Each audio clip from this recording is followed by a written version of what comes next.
that tones down the bitterness, focuses on hops with big flavor, and yet leaves plenty of room for the malt and yeast to stand out on their own. So love them or hate them, these juicy and pulpy beers have made a big splash in both craft beer and homebrew worlds, so we wanted to devote some time to them. Later in the show, if there's time, we'll also try to cover a few tips on speeding up your brew day. It's just weird. Make sure you're chewing. Well done. It's just really weird. This guy's looking at my nutsack. Love nuts, man. Well, you're just fucking hanging it out there. You threw it on the table.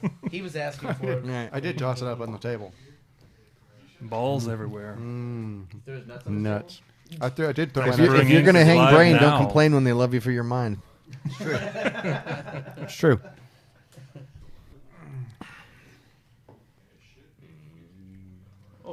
Do we want to talk about the water or talk about it next week?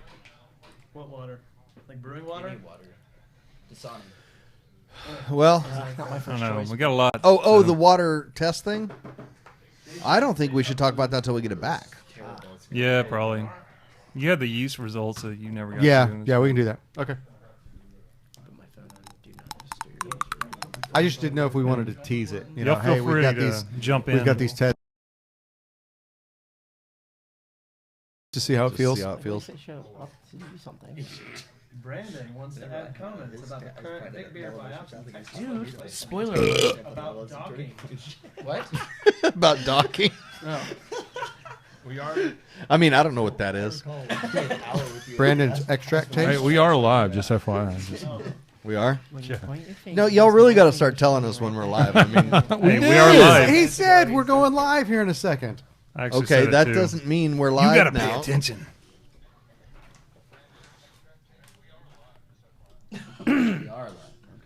Our TV went out. I think it's Okay, updating software. if you're watching it live, please turn off your volume. Somebody I hear over there. Wasn't me. Okay. I fixed it. Y'all ready?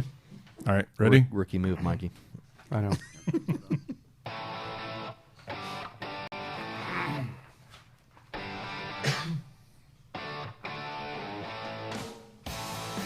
Welcome back to Come and Brew It Radio, coming to you from Texas Brewing Inc. in Haltom City, Texas. You can find us on the web at txbrewing.com, and be sure to follow us on Facebook and share with all your friends. In this episode, we've invited the guys from the soon-to-be brew pub Turning Point Beer into the studio to talk about what they have in store and help us discuss what's been labeled as the Haze Craze. It started with Northeastern breweries taking a new route by changing their blend of the East and West Coast IPA into the New England Northeast Vermont IPA, a hazy and often opaque version of an IPA that tones down the bitterness, focuses on hops with big flavor, and yet leaves plenty of room for the malt and yeast to stand out on their own. So love them or hate them, these juicy and pulpy beers have made a big splash in both the craft beer and homebrew world, so we want to devote some time to them. And later in the show, if there's time, we'll also try to cover a few tips on speeding up your brew day. But before we get started, please be sure to check out our Patreon account to help support the show.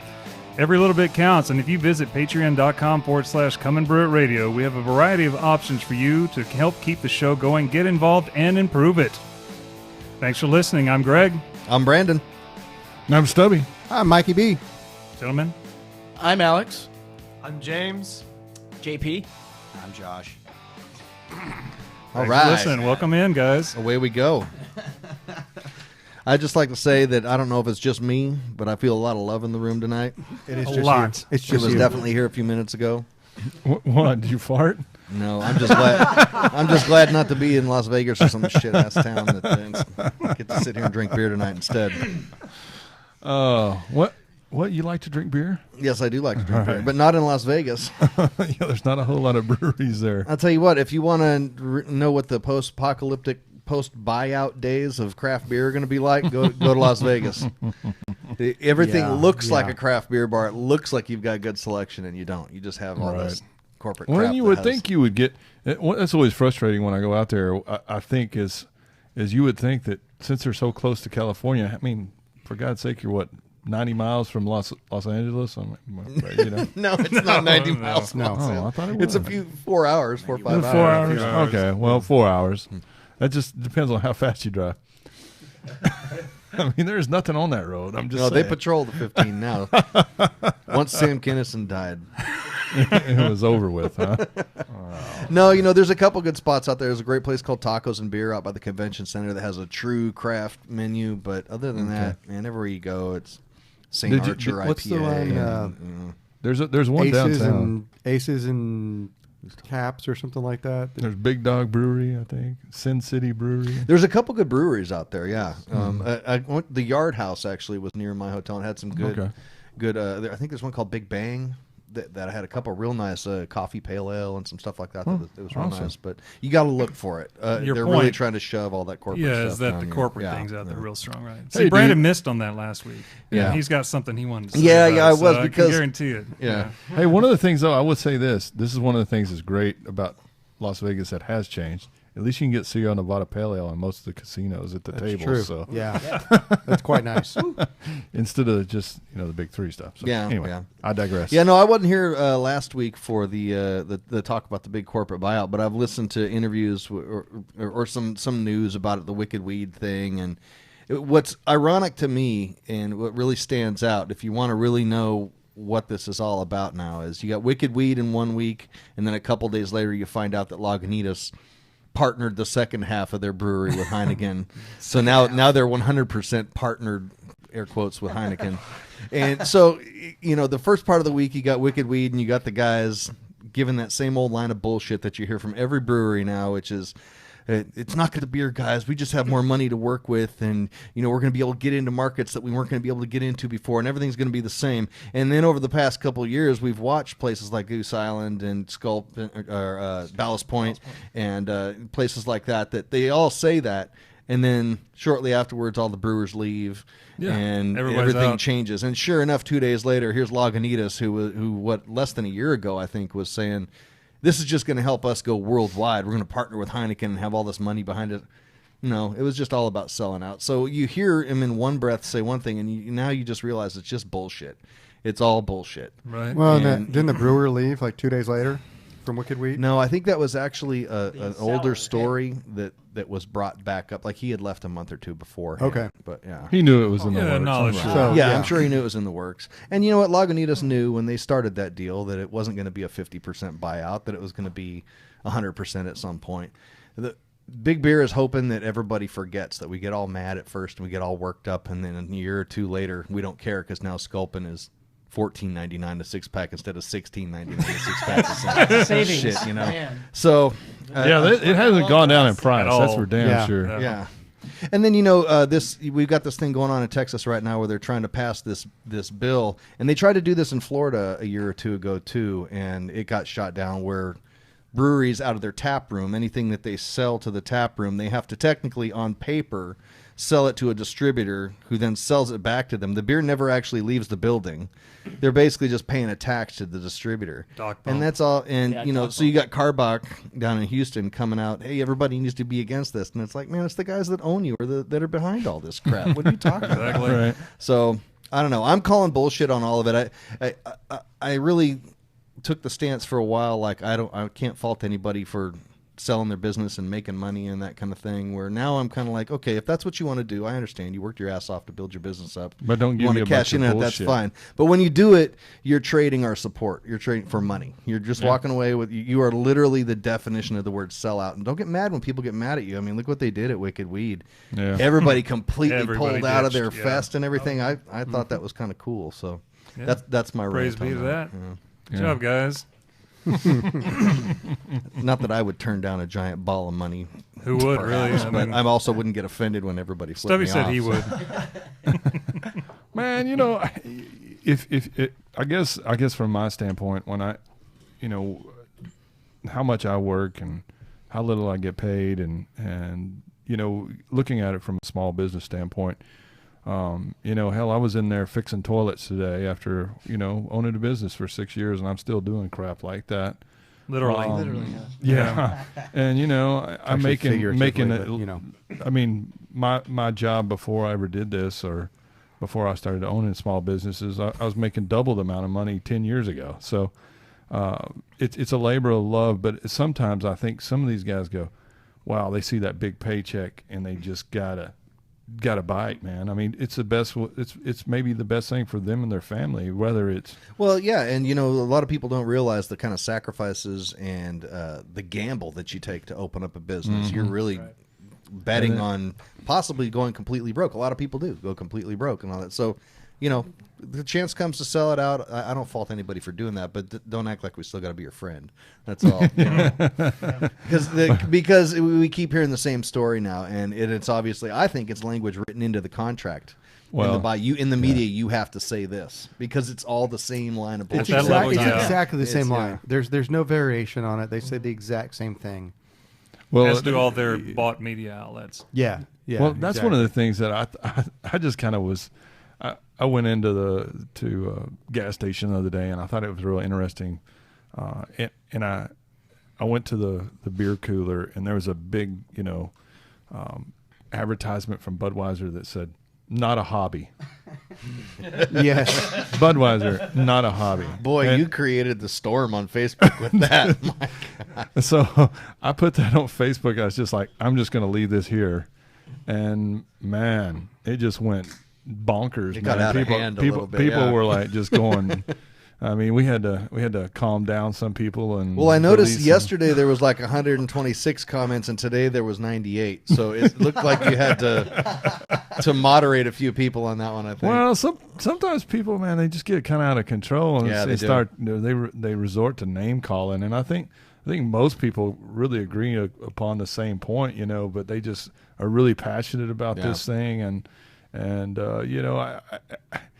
I guess you get this whole thing, and then politics comes into play, and that's not what we're trying to talk about. And the thing about it, the people's passion about it, that's what made those breweries successful, is the people that support Right. them being that passionate about it. So I feel like it's kind of a double-edged sword. You also can't get mad at them when they lash out at you when you Right. sell out, because that's the Nope. same thing you got to where you were based on, so...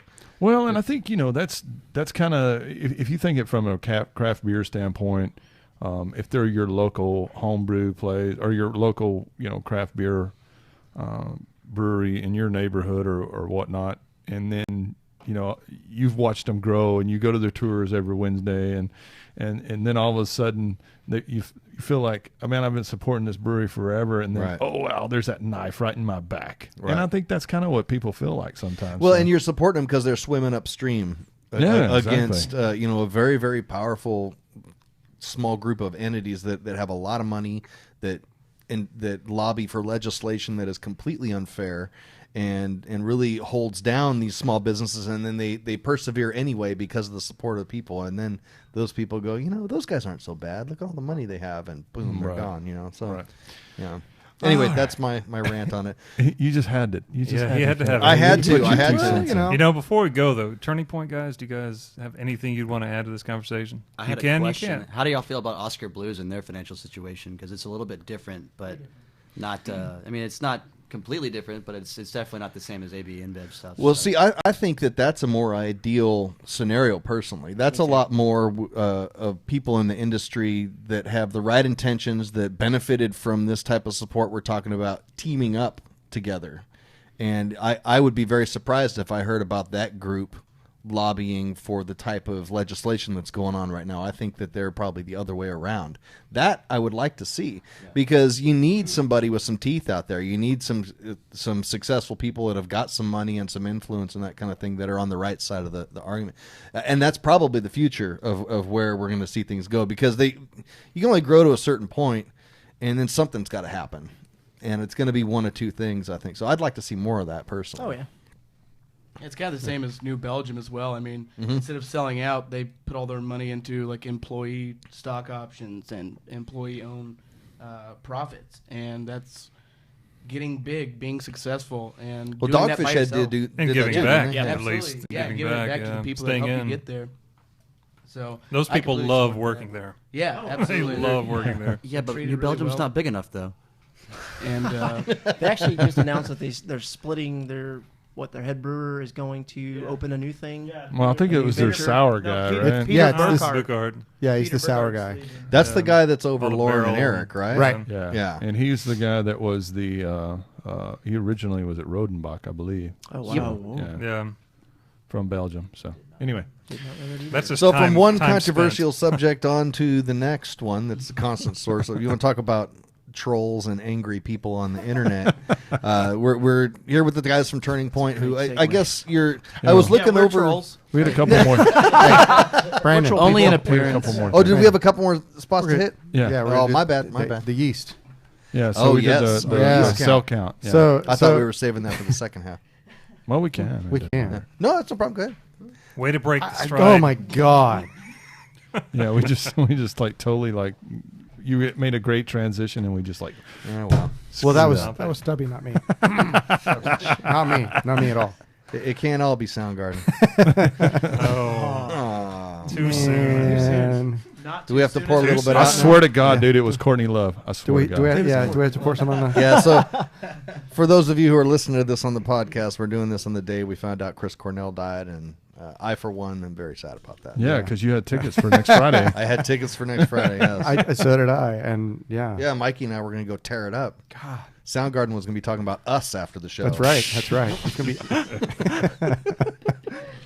Okay, so let's talk about the yeast experiment results. We Yeah. did this once when we were at the Raw Brewery after the Well, we talked studio about it flooded. there. Yeah, where we did a brand new pack of yeast. We had the lab there analyze the viability and the cell count just to kind of give us a starting point. Like, this is yeast that was just cultured very recently, and what is the viability of this stuff straight out of the package. So we're working now with yeast packs that were from 3 months February old, right? 26th, right? So- February 26th is. So just shy of 3 months. We're close enough to call it that. Excuse me. Yeah. So they were counted on May 5th. And once again, he's still doing, or he's doing one as a smack pack. He's smacking the pack. He's letting it sit for 4 hours.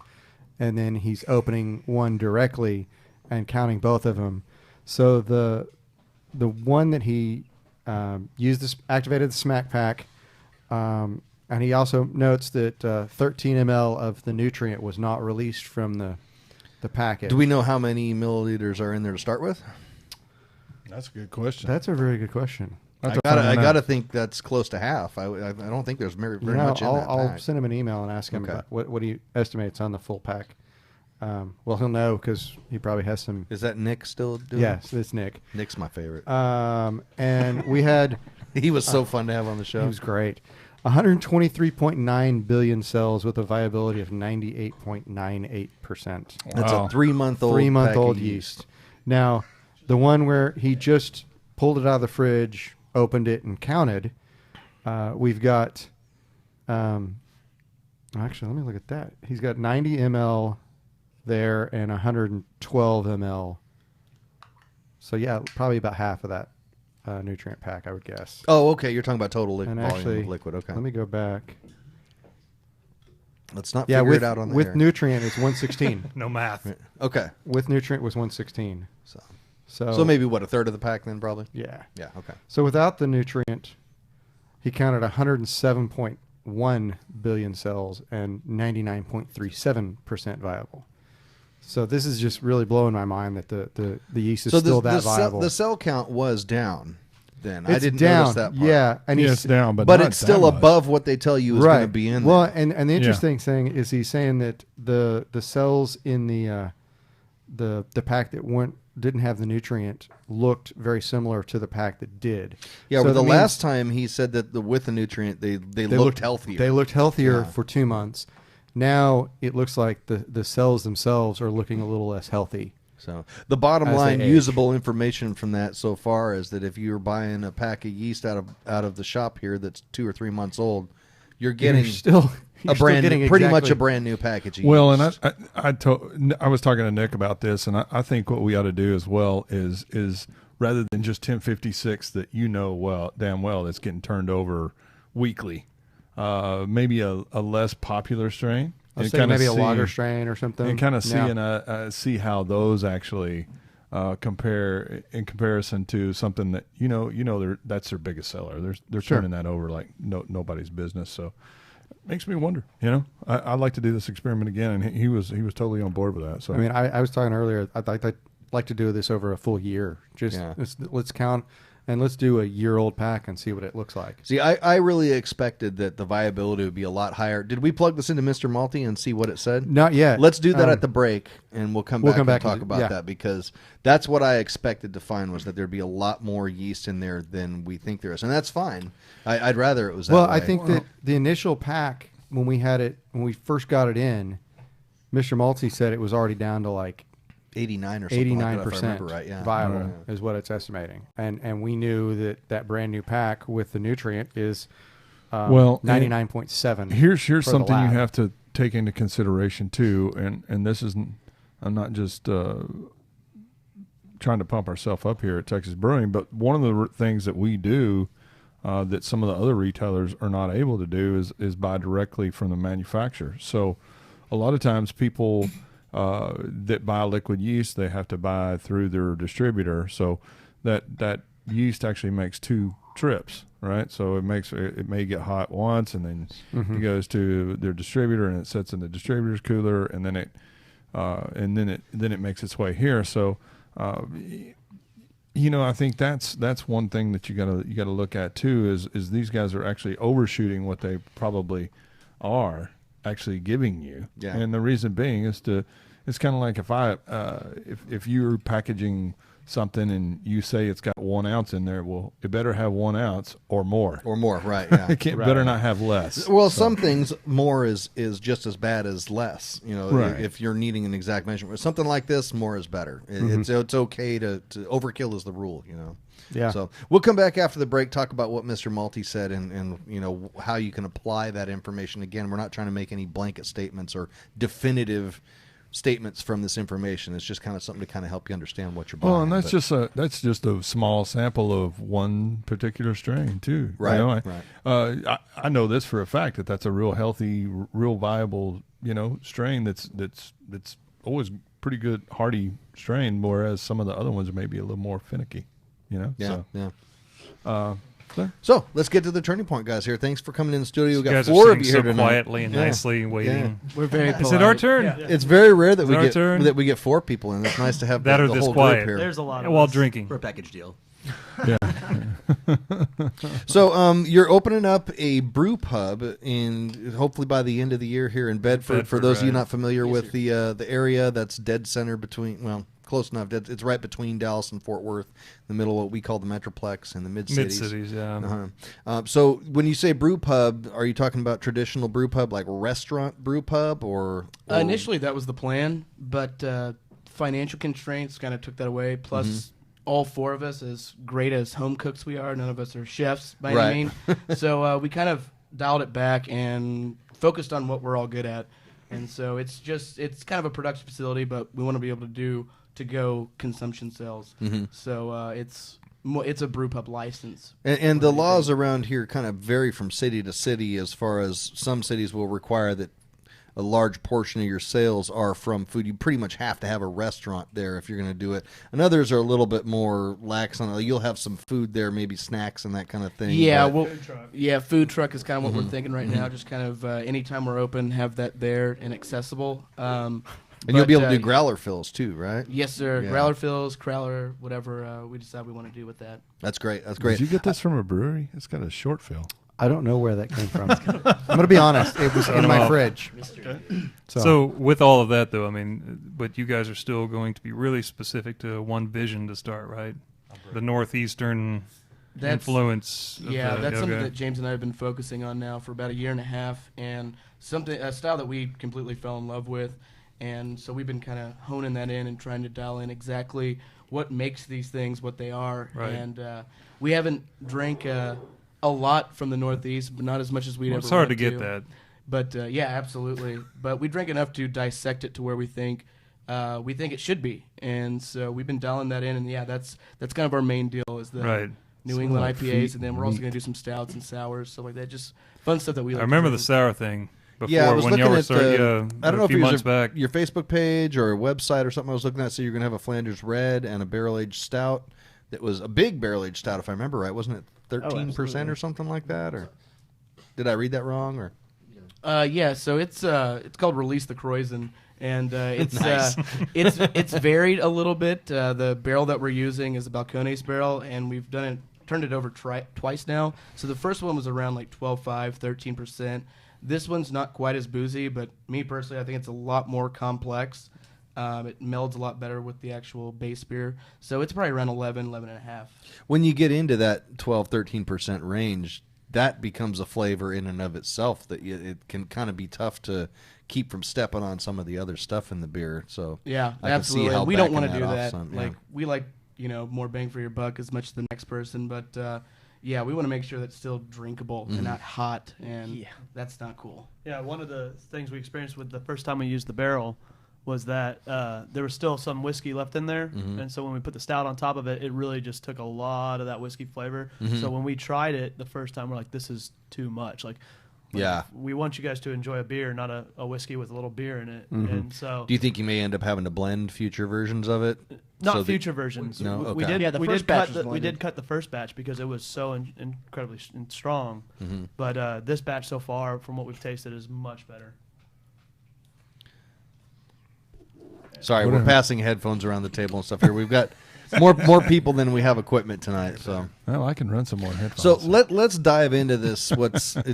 For some reason, an extremely controversial subject. I don't get it. It's your favorite why word. people are so angry about this on the internet. In preparation for the show, Greg sent us a Reddit thread about New England IPAs. that was and- me, dude. Was that you? Oh yeah. Yeah, get your facts straight. I don't Sorry, remember seeing that. sorry, Stubby.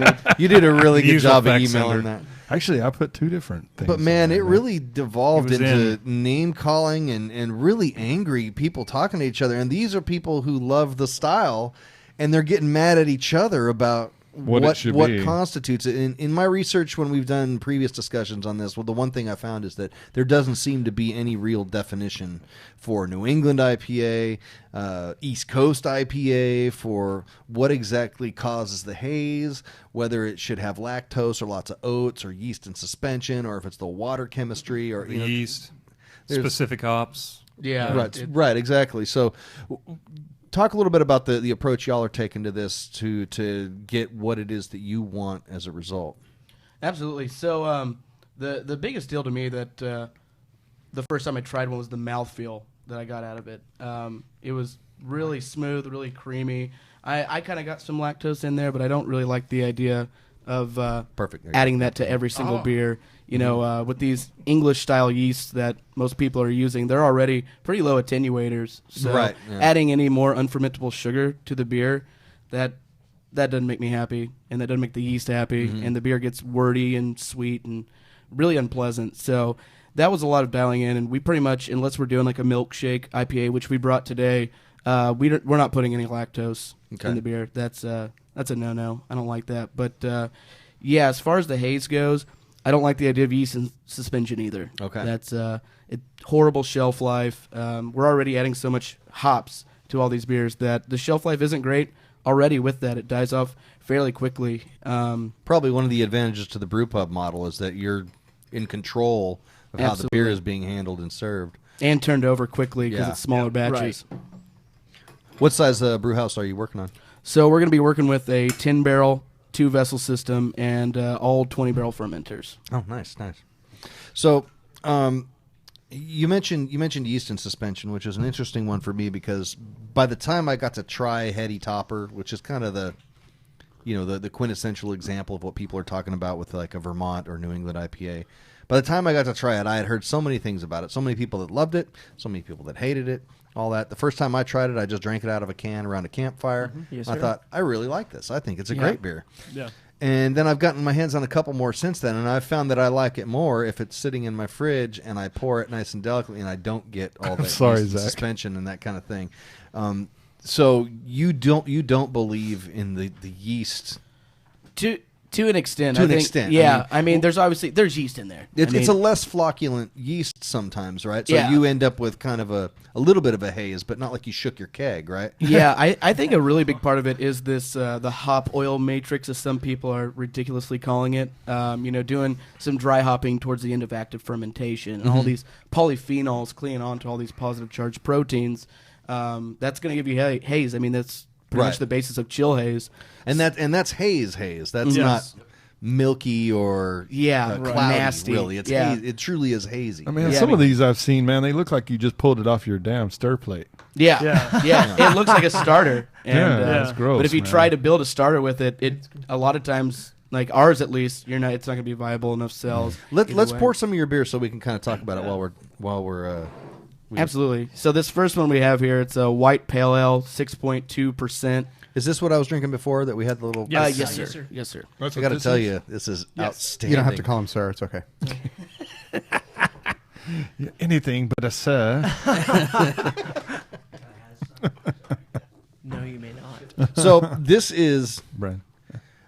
Opaque. opaque. But it again, it doesn't look like it's full of yeast to me. It's a similar to a wit beer kind of a haze. I think, Absolutely. where wit beer has yeast in suspension, but it's not an inappropriate yeast in suspension. There's a certain amount in there, like a Hefeweizen or something like that. It doesn't taste like, it doesn't have that bite or that kind of bitterness that The yeast chalky can, kind of, absolutely. So this is a lot of flaked wheat. In fact, the amount of flaked wheat and malted wheat ends up being around 80%. Really? Yeah. Wow. The lauter was really, really awesome on it. It was like 5 pounds of rice hulls. Pretty sure I should have put a percentage of that into the extract build. So.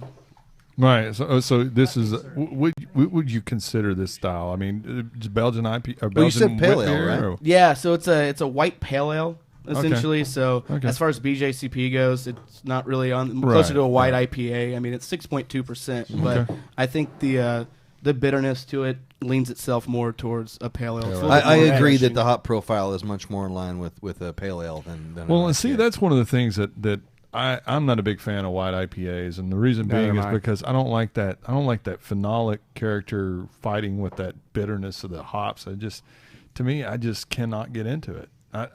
There's something about it. Well, I think it's one of those things that there's not enough of them out there, and there's a pretty wide range of what they do. That there are some that are real bitter, and there are others that are real bright and a lot more about the well, flavor. I mean, one of the ones that people always talk about is the chain breaker, and I'm just not a big fan of that No, one. not at all.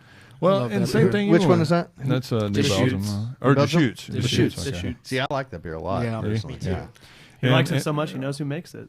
Yeah, exactly. Well, I'm like, I know the name. I'm trying to think who it is, and once you said that, It's That's the discontinued wrong now, one. though. Is It it sucks. really? Yeah, it's like I agree. A lot of the white IPAs I'm not really into either, but I love Chainbreaker.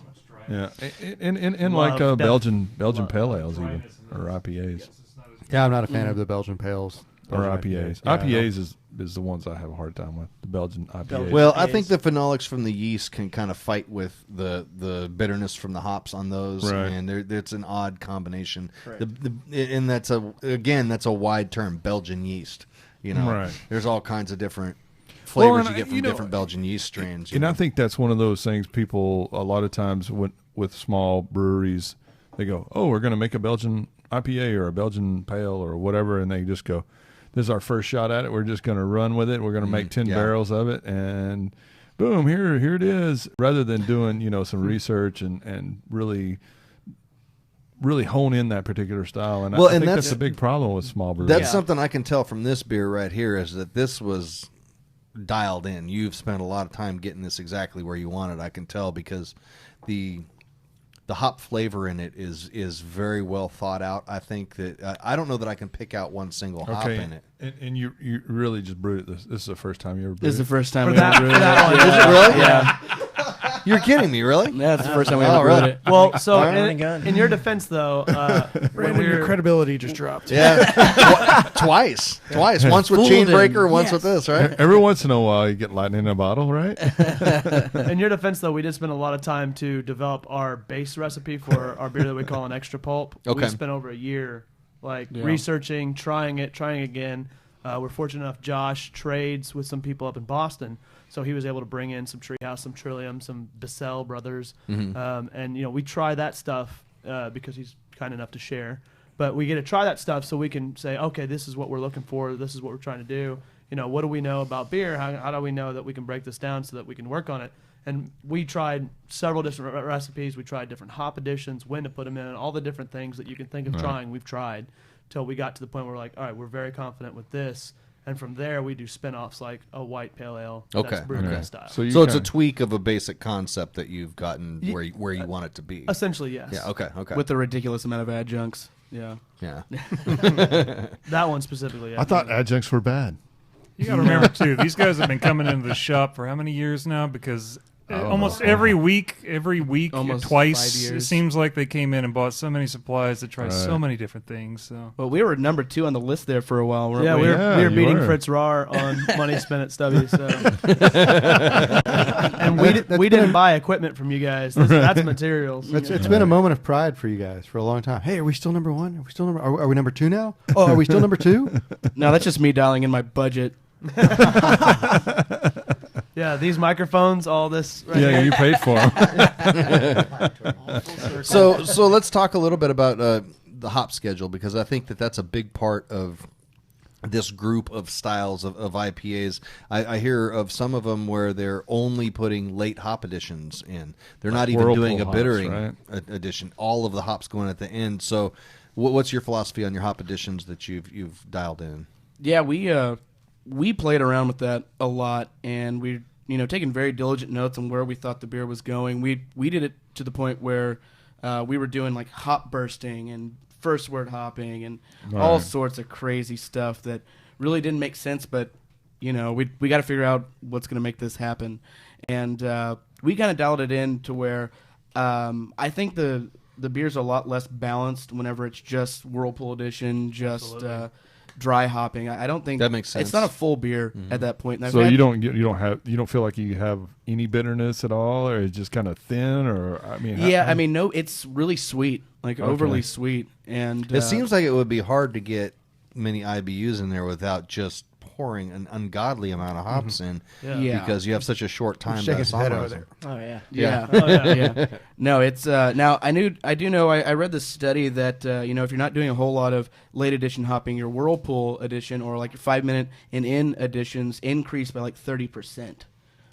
So I think that's what a lot of people might be doing, just adding a ridiculous amount of a Whirlpool edition. Then there's also this article by Scott Janish. I don't remember what he calls his blog, but he talked about perceived bitterness through dry hopping and how some of these yeah, I think we talked about We talked that about it with a little bit a Pete. couple did. episodes ago. Yeah. Yeah, and I've kind of noticed that a little bit with some of our stuff, depending on how many grams per liter is what we use for dry hopping schedules.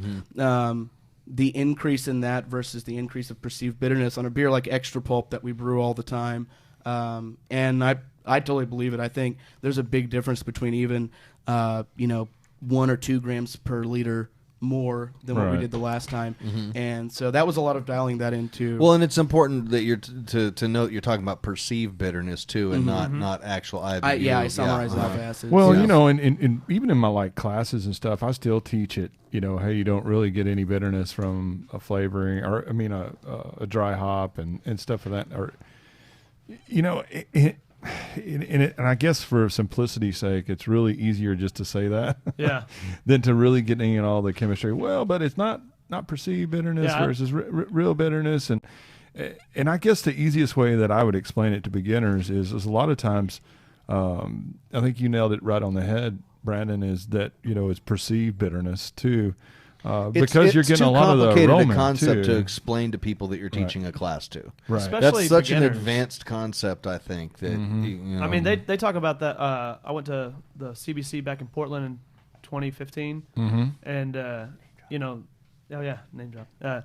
But no, I went and they had a whole lecture on this on do dry hops actually add to the bitterness, and they like this guy's like a chemistry professor in Washington or Portland. I can't remember one of those two universities that actually has the brewing programs.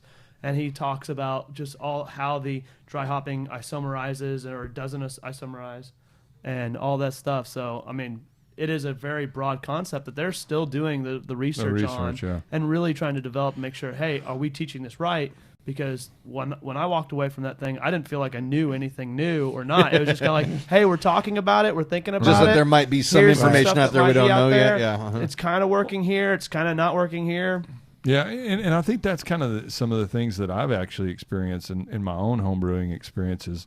I've had IPAs that I've left around too long, and then I just pound the crap out of them, with a bunch of hops at the end, maybe even in the keg, and you're like, oh wow, it tastes a hell of a lot better. I mean, it was kind of Right. it was kind of old and didn't have a whole lot of hop bitterness or anything, and I put like 6 ounces of different stuff in the keg, and we're like, oh wow, this tastes a lot better now. Yeah, absolutely. So we've got a Facebook question, and they're asking, what's the advantage of dry hopping during active fermentation? So there's a study going on. That's from Royce Hargrove, by the way. Cool. Nice. So biotransformation is the word that's thrown around a lot. And what most studies have shown is some of the main essential oils that go into hops, myrcene and linalool, will transform to like geraniol, depending on what kind of yeast you're using. Right. I think it's the other way around. I think geraniol is the Yeah, one it that goes into transforms to linalool. linalool. Yeah, those are because- weird words. Yeah, Yeah, but make sure- because think geraniol. You might need it's to the break that down flowering. for Right, for it's like a some- floral. Yeah, some so like layman's geraniol's the people. main floral component in flowers, like in roses, Right. for example. That's the notes that you're going to get. And if you guys ever have a chance to do the Siebel test or whatever, one of the test is geraniol, Mhm. and I mean it's just like what it says. Pounds like you in the face. It's like Yeah. geraniums. Yeah, That's awesome. So yeah, it's the yeast basically metabolizing these essential oils in the hops and converting them to other normal oils that are prevalent in other hops, and just increasing the ones that you want whenever you're getting all those super volatile and awesome bursting aromas and flavors. It's very interesting, and so that's been a big part of it, trying to figure out, when we were first dialing in what yeast we wanted to do, getting the difference in that active fermentation, dry hopping. One thing I really noticed is helping with the haze with that as well. Whenever we're harvesting yeast, we don't want to do it before we do the dry hopping because fermentation's still going on. It's just going to be all the bad yeast at the bottom. And it's really scary to start harvesting yeast and all the yeast cells are green. That was a fun first starter we did, but it's all fine. The yeast keeps on going and goes through the oils, and so the active fermentation. That's Well, so I read something about people are concerned about that because during active fermentation, if you do that, it maybe blow off some of your your aroma, Your volatile I guess, compounds, volatile yeah. compounds, right? sure, yeah. Because CO2 scrubs most like any kind of volatile compound for sure. Yeah, so the best way to do that is to not let those, not leave the tank open afterwards. Okay. Bung the tank. Now, Okay. So it's under pressure. absolutely, it'll finish fermentation, yeah. I So haven't you had must any be issues. doing that with just a couple points left in the fermentation. then, Yeah, right? so any more than like 2 degrees Plato left going to your final gravity, you're going to explode that tank. Right. It's going Right. to volcano Okay, well, out. what would, we have a beer on the table here that has some experience with that. That's a good thing, right? and 2 Plato being what? In, Oh, sorry. So between like 10:06 and 10:08. Okay. There you go. Yeah. So any more than that, like well, no, if you said 2 degrees from your final. yeah, from your gravity. final target. So if you're Alright. expecting to hit So 6 to 8 10, points yeah, is- 6 to is 8 what you're points. talking about? Yeah, Okay. absolutely. Awesome. Any more than that, and you'll erupt that fermenter. And that's One of the other things I've heard too, and there's another way brewers accomplish this too, is just that the activity of the yeast constantly churning the beer keeps the hops in suspension, and Oh, you yeah. just Yeah. pull more out of them. Also, and some brewers, while they're dry hopping, will just run CO2 through their beer just to just to churn it and keep it up in Right. there instead of all the hops settling down on the bottom of the cone too. So I think it's a Yeah. component of it also. is Sure, that. I think that definitely helps. I mean, we don't ever pull any whole pellets out, and you want them all in solution for sure. So if you have hot pellets that aren't breaking out, then you're not getting all those. Let me oils. ask you this: have you guys ever experimented with dry hopping at different temperatures? Because I actually did a taste panel with RAR one time, and they gave us 4 different beers and said, hey, and they were all completely different. Mhm. And the only difference is the same wort, and they dry hopped them at different temperatures, and they were all completely different. It was quite amazing. It's I couldn't believe insane. it. Absolutely, yeah. We've done I can't remember the first beer. 72 degrees, 65 degrees, 55, 50, in the mid 40s, and at crashing. And Where did you land? it actually varies. So obviously during active fermentation, it's around 72, 68 to 72. Then I like to kind of drop it to pull yeast, get all that out there, so that the last either if we're double dry hopping it, then we have 2 more additions. We're going to do 3 more additions sometimes. At that point, it'll be in the 60-degree range. Dry hop again, or we like double dry hopping. Whenever we do that, we're crashing it all the way, and it's 32 degrees. And see, for the longest time, that's how I dry hopped, was when I was cold crashing, because I thought by the time this is done cold crashing, I want to keg it and get it done with. So I've got to be dry hopping at the same time. If my dry hop is 5 days, I've got to do that while I'm cold crashing it. And I heard a lot of people tell me, you don't dry hop when it's cold, that you just don't get the extract out of there. You don't get the flavors that you would. Yeah, there's a study that Scott Janish did again, and he actually sent wort to labs that he had figured out the solubility of hop oils. And the worst it ever got was at 35 degrees. It took 3 days to get all those oils into solution. So at 72 degrees, it took 6 to 12 hours. So it was a lot faster. Okay. Well, it even makes sense. That's You think interesting. about it. Even like with a yeast, when it's warmer, it works faster. It's colder, everything slows down. Absolutely. Well, solubility of things when it's it's like great. mashing out, So. Yeah. Same thing. So yeah, you're going to get it in there, but it is very interesting to see the flavor components, especially in yeast like these that are still active, still in suspension, still doing something. I think that's a pretty big part of it as well. They're going to react differently at different temperatures. Hop oils can do the same thing, especially with yeast in suspension. So I like doing it cold. I also think, you put them in there, it's cold, they're going to drop. And hopefully it won't be super quick, but they're getting the entire experience of the beer that it's in. Yeah, that's kind of how I thought about it too. Better. Yeah. So let's move on to another beer here, and we can talk about that. One of the things I thought was kind of interesting about this one is the amount of wheat and flaked wheat that you said that was in here. That seems to be a topic of great contention. Well, and on the that's internet. Specifically for this beer too, because this is the white pale ale. So basing it off the white IPA kind of recipe, but keeping it a little more simple. Now this is our milkshake IPA. We call it Shake Zula. It's an Aqua Teen Hunger Force The reference. Microla, The old school Master Shake. the old school. Yep. And so this is basically we've only ever had one of these, right? Just one. Tired Hands. Or is there? Yeah. There have been more, but they're just not as well known. But as which like ones? other, Which other ones half, we had? Only we other have half had did that. one with Monkish, I believe. Just what we've had. Oh, what did we had the other half one? Nice. The one I'm familiar with is Apocalypse Cow, and Okay. a friend of mine, James Harrington, Triple was on a F, man. kick. Who's James Harrington? He's not a friend of ours. Yeah, he was on a kick like brewing IPAs Oh. with lactose in them for a while because of that Apocalypse Cow. And I Real was quick, always we need like, to clarify- "Man, I don't know about this. James Harrington is not a part of Turning Point. We answer that question a lot. Just is because he drinks in with the us and he's video. around way too much, James. No, he's just like one of our best friends. He's that guy that brews in sweatpants, right? That's right. He's a big sweatpants enthusiast. Yeah. He likes them tight too. Sweatpants tight with no underwear. Right. Yeah. Yeah, at least he's wearing pants around you guys. That's a step up from our experience. How do we get that pleasure? So, but this is the one where we talk about where we do actually add lactose. Okay. And So this would be a traditional IPA in terms of alcohol strength and hop flavor and that kind of thing.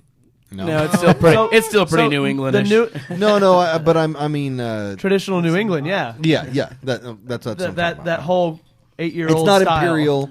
No, it's not imperial, and it's not. Yeah. Yeah, as far as like alcohol, right, IBUs, okay. IBUs are way low on it just because you want the sweetness in this weird style. But yeah, it's a very different base recipe too. Trying to highlight all the fruits and the lactose and everything without being cloying and over. Well, the top. I think you hit that exactly. I don't think that I would think there was lactose in this if it was just given to me. And that was one of the things about other IPAs I've had with lactose in them is I felt like you could tell. Oh, James. Like, So yeah, well, James knows I was never a big fan of his lactose IPAs. So one of the things that Alex and I did in discussing this was we made sure that the malt bill was going to reflect putting lactose. I think one of the problems that a lot of brewers do is that they just kind of have a malt bill that's like a regular IPA and then just throw some lactose in yeah. there. Mhm. Well, we make sure we account for the sugar percentage and we account for all of that stuff, and that whenever we go for our target gravity, that we consider the lactose as a non-fermentable sugar that is going to add to the gravity. It's going to add to the finish gravity. So we want to make sure that we have enough fermentables in there to get that don't get left behind, because this non-fermentable that we're putting a lot in. So would you change your mash schedule? I mean, Probably mash real low, I imagine, right? Did we? A little. We mash a little bit think we did. longer at lower temperatures. So Okay. we hit beta and alpha, and if it's more than 50% adjuncts, which has really only been on that white IPA, hit protein rest. But other than that, it was a little bit longer at beta, and but it was still pretty normal. I think the difference about 20-30 minutes. So, since you are tailoring the malt bill for the addition of lactose, and you don't want this to taste like an IPA that has lactose put into it, what exactly is the contribution you're looking for from the lactose? What is it that you want to add to a beer? I think it goes back to the whole thing he said. What defines a Northeast IPA for us is mouthfeel, and what we're looking for is a different addition to the mouthfeel than our extra pulp, our standard Northeast IPA, and we want that kind of just coating the mouth, but not overbearing. I think that's an important part. We want it to coat your mouth. We want it to finish strong. We want it to have a bit of, for lack of a better term, viscosity. We do that a lot with our stouts, but we want this to have a little bit of just kind of richness, creaminess that sticks around, lingers, but it's a pleasant lingering. It's not one of those, like he used the word cloying. Mm-hmm. It's not just like... Well, and I think that's the biggest problem. I think a lot of times when people are using lactose in general, they think of it as being sweet. Well, it's a weird kind of sweetness. It's a different sweet. Yeah. You got to remember it's milk sugar. Yeah. It's sweet in the way yogurt might be sweet. It's a different. It's sweet, like vitamin D milk. Right. And And when somebody uses like too much lactose in a milk stout, I'm like, gross. Yeah. It just... It doesn't taste like sugary sweet. It's just kind of this weird, flavor. Right? It's kind of off-putting, actually. It's very odd. I agree. I think one of the things I've experienced with that is just that kind of like did you ferment this well? Is this attenuated because it has that? There's lactose in. Okay. Oh yeah, it just has that residual. Too much sugar, too sweet. Well, and I think doesn't work out. I think that's a big problem with a lot of milk stouts. A lot of times people will put way too much damn lactose in there, thinking, it's got to be sweet on the finish, so let's put more in. And man, that stuff's expensive, dude. Yeah. Well, as little as you you don't can. mind that, right? Yeah, no, yeah, you I don't, but lactose in everything. But I'm looking at it from a production standpoint. If you're actually going to make that stuff, man, it's pricey. Yeah. So, use it sparingly, I would say, if you're going to make it commercially. The other thing we do with I was going to talk about the other thing we do with this beer too is to make it milkshake. We add some fruit and vanilla, and those are really subtle flavors in there.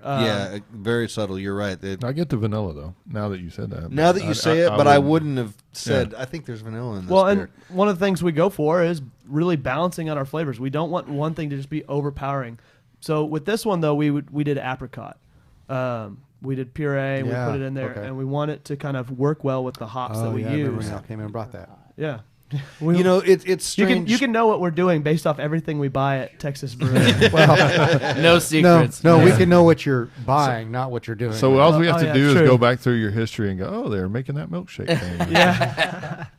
I think that you hit the drinkability on this exactly right. When you talk about there being mouthfeel but it not being cloying, that's exactly right. I could sit down and have 2 or 3 pints of this and it wouldn't feel heavy on my palate. I could drink this in the summer. Mm-hmm. I could drink it in the winter. I think you said it exactly right when you said that it's not just an IPA with lactose in it, that you adjusted it to. I think you hit exactly what you're trying to do. Thank you. I like it a lot. Yeah. Thank you very much. And if you wouldn't mind, maybe share a little bit with the people out there. I mean, would you mind giving us maybe a percentage of how much you would put like in a 5-gallon batch? Or Yeah, absolutely. So the way that we do our recipes, we kind of write out the extract from what each grain is going to give. And instead of doing our percentages based on the actual grist, how many pounds are going to go in there, is that percentages, what each malt can lend percentage-wise of the potential extract that we're going to do. So on this one, on 5 gallons, if you're going to do that, if you want to start off a little low, I would not do any more than about a pound. Okay. That's pretty standard usually. In what, a 7-8% beer, so you're probably looking at Yeah, we're looking around at 8 to 10%, I would think, at a pound, right? absolutely. Yeah. And I would definitely, if you're going to homebrew this, add it in at about 5 to 10 minutes left into the boil, just so you sterilize it, because it can mess you up pretty good if you try to add I've it. heard that too. That's a mistake that a lot of people do is put lactose in at a half hour or something like that, and that it does not benefit from being boiled. You just want to sterilize it and dissolve it, and that's it. But you don't want it to sit in there and It's boil just like and adding caramelize. salt. And, If you ever add sea salt to like a goza or something like Mm-hmm. that, like it's going to go into solution almost immediately. As long as it's broken up and Mm-hmm. it gets into that wort during any part of the boil, it doesn't need any more than 5 minutes. okay. Yeah, and I can tell you, like at Martin House with Daybreak, we had that at like 10, 15 minutes in there, and like this one we did 5 minutes. I don't know what it does when it's been in there for 30 minutes because I've never done that. It Because degrades it yeah. quite a bit. It just seems. Well, it I seems even put it in, sterilized it and put it in a keg before. So. Yeah. Actually, I know that's what James we did has the done first that, time we did actually. it. The first time we did Yeah. it, we tried that on a 5-gallon batch just to see how it would turn out, and it turned out the people that we served it to really enjoyed it, but Alex and I were not content because it was an IPA with lactose added. None of us Yeah. were It was content. not That's- factored in. Yeah, that's what made us decide to Weird. build a beer completely around using lactose because it can be very fickle. And whenever you're adding lactose to a stout, it's a very different experience. You can go a little bit heavy-handed with it, Right. and it's not going to ruin you. Which we talked about it. It's like A lot what of we people tell do that. beginning brewers brewing stouts and porters. They're just more forgiving. There's just so much more there in the flavor that things will blend in and that kind of thing. And Absolutely, you can mask mistakes, which is Right. important, especially starting off. It's that's why kind we of built a milk stout, brewed a milk stout for our first beer ever. yeah, yeah. And we've recommended that to people in the shop a lot of times. If you like stouts, stouts are a great place to start. Yeah, because if you have any phenols or fusel alcohols and anything, all that roast is going to cover it up. So. Yeah, just put 10% Even roasted some barley in there, and you'll be esters fine. Just a slight correction. It was Mr. Beer. Was your first beer that you brewed, actually? No, we said beer. We said beer, not that swill. That was poisonous to a certain extent. You loved it. You were so proud of it. Somebody drank it. Well, It sat in my closet for 6 months. I've heard Stubby say it to people in the shop many times that Mr. Beer is a wonderful thing and a horrible thing for beginner. It's good that it'll get people interested in it, but it's bad in that It's you know, terrible. you don't want to drink what it puts I really, out. I really hope for April 1st one day, Mr. Beer says they're going to do commercial equipment. I think that would be hilarious. Just a 30-barrel plastic plastic tub. I bet that's really cheap. I bet we could get away That's with called a doing that, unitank, actually. right? Oh, come on. Mr. Beer. No, I've been to a commercial brewery that does extract in a unitank out in West Texas. It was Really? It's pretty the much worst Pilsner I've ever drank. It was a Mr. Beer Surprising. Pilsner, yeah. Well, that's what some of these little craft beer brew pubs things are doing. They're buying pre-hopped wort. Yeah. And It's basically a big boiling Cooper's it, extract kit, right? boiling Exactly, it, and then yeah. serving it out of the exact same tank. Yeah, it's out there. Okay. It's been It tastes done exactly like it too. there. It tastes like wort. Okay, so let's move on. You got one more beer here, right? Absolutely. Yeah. Is this the This is the pulp? No, so this unfortunately we is don't a have that. stout, actually. Oh, This okay. is No, that's fine. It's called. Get out. You didn't bring the beer. We promote all the time. No, we did not. We're brewing it this weekend. Give us a break, please. Lo Siento. So this is Evisceration by 1,000 Branches of a Mighty Oak. It's a Russian Imperial Stout. Is that 4 different beers? It's another Aqua Teen Hunger Force. Yeah. We all of our beers are named after TV shows. Yeah. That We're was not my one original. contribution in to the this. brewery. Yeah. Josh. Yeah, that was all Josh. That was really solid. But it's 13.5%. We aged some those Stop white. the pour a little short when I hear the 13.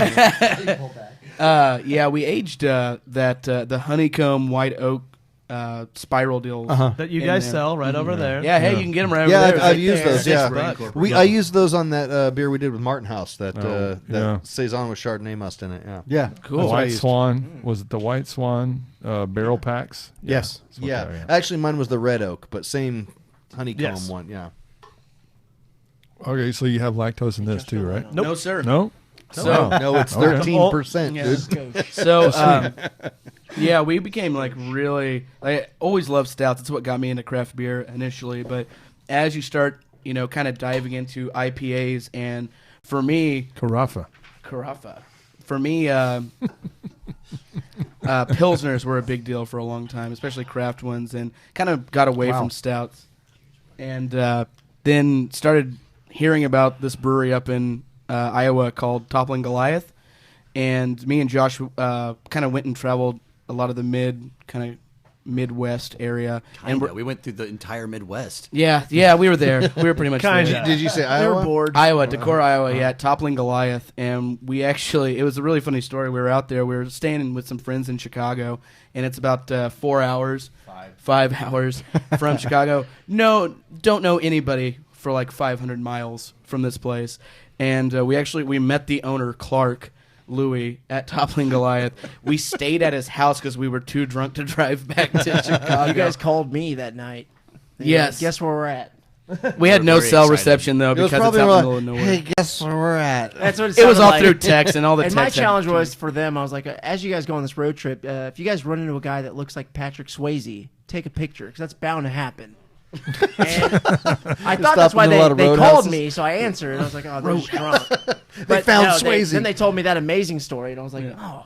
So we stayed with him, and he busted open.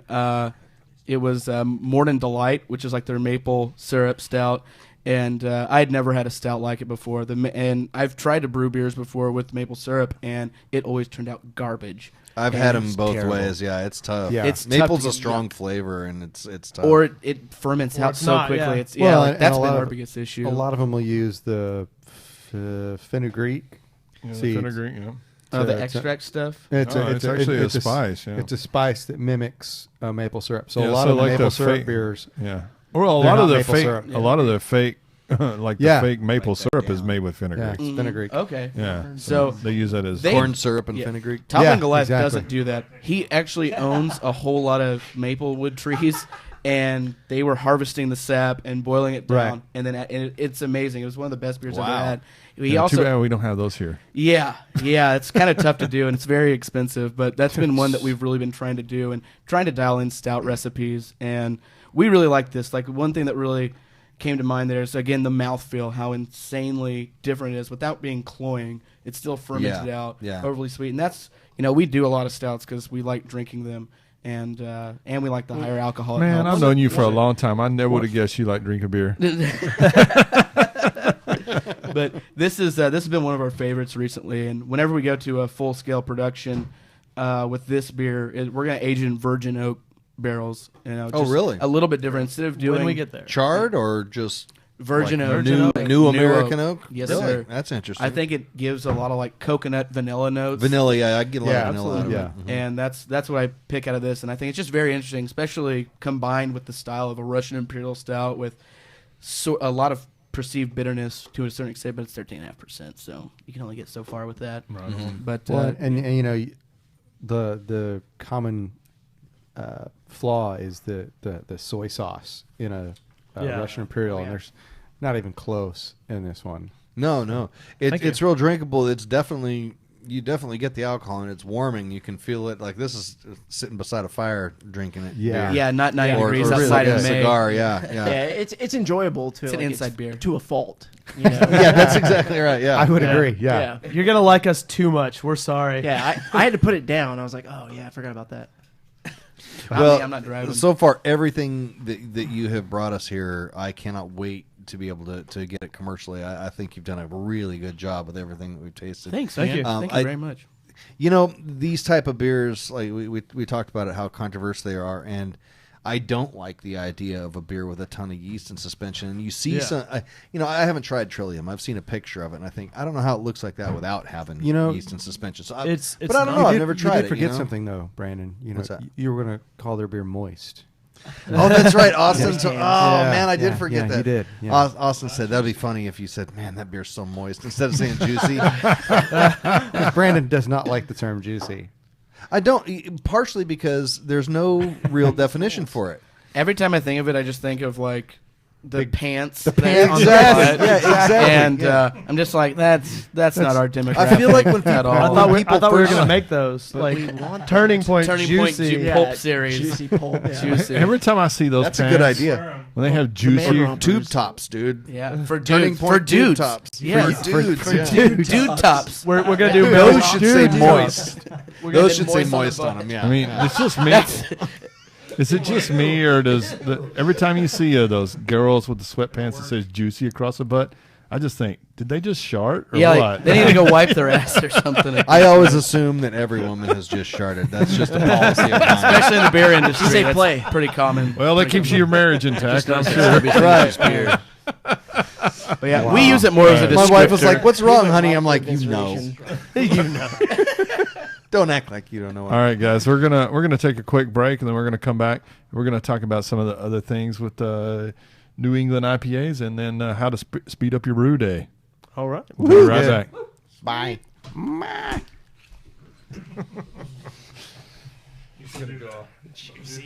The dude tops. Dude tops. Love it. Love it. The men's rompers. Oh my gosh. It's so ridiculous. Sean Connery rocked one though, so I mean there's that. and had a TBI romper. Oh.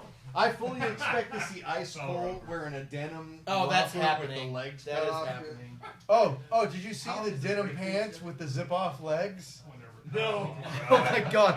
I totally see Suge and Ice, but mainly Ice.